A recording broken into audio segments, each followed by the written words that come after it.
at the end of the hallway. I've never spoken about this before, and maybe this will be the only time I do. I'm telling it now because something tells me that, in some way, you felt it too. That sense that there's a place in the world you're not supposed to be, where things aren't the way they should be.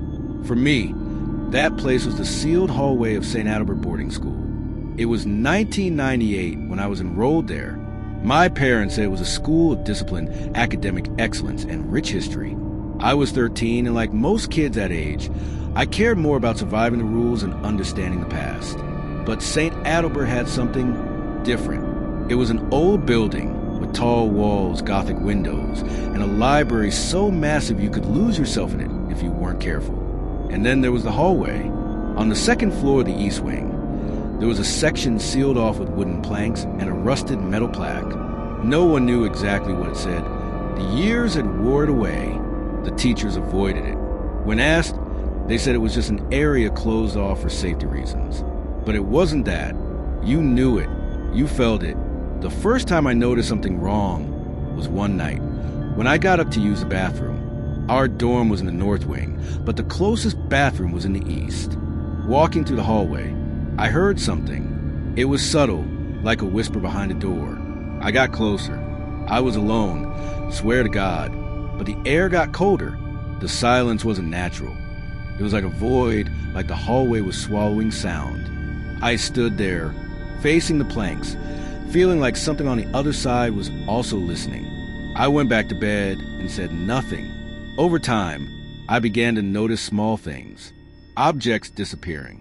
A shadow darting down the hallway when no one was there. Sometimes, someone would mumble in the night, and we'd blame it on sleep talking. But then came Victor. Victor Ramirez was curious. The kind of kid who got into trouble just to push limits. One night, he woke me up. He had a flashlight and a crowbar. "We're going in," he whispered. I told him he was crazy, that we'd get suspended. But Victor wasn't afraid, or so he thought. We went to the hallway. Carefully, he removed one of the planks. It creaked loudly, but no one seemed to hear. Victor went in first. I hesitated, then followed. The air was thick, full of dust and something else, a smell of rotting wood mixed with dampness, but also something metallic, dry blood. There were no windows in the hallway. Our flashlights barely lit the moldy walls. Torn portraits hung crooked. With every step, the darkness felt thicker, alive. At the end of the hallway was a black door. Victor opened it. Inside was a circular room, like an old lecture hall, with rotting wooden desks in a ring and a shattered blackboard at the back. In the center stood a desk that looked more like an altar. "What the hell is this?" I murmured. Victor stepped closer. That's when we saw it. There was a figure sitting behind the desk, motionless, in an old, tattered uniform, head bowed, like a statue, but it wasn't made of stone. It was a boy.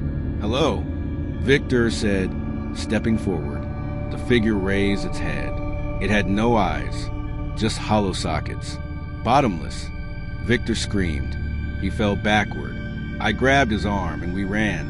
As we fled, I felt pressure behind us, like the hallway was closing in, like something invisible was chasing us, whispering in a language we didn't understand. We got back to our dorm. No one believed our story. But the next day, Victor didn't speak. He didn't eat. He just stared out the window for hours. That night, he got up and walked to the hallway. I followed.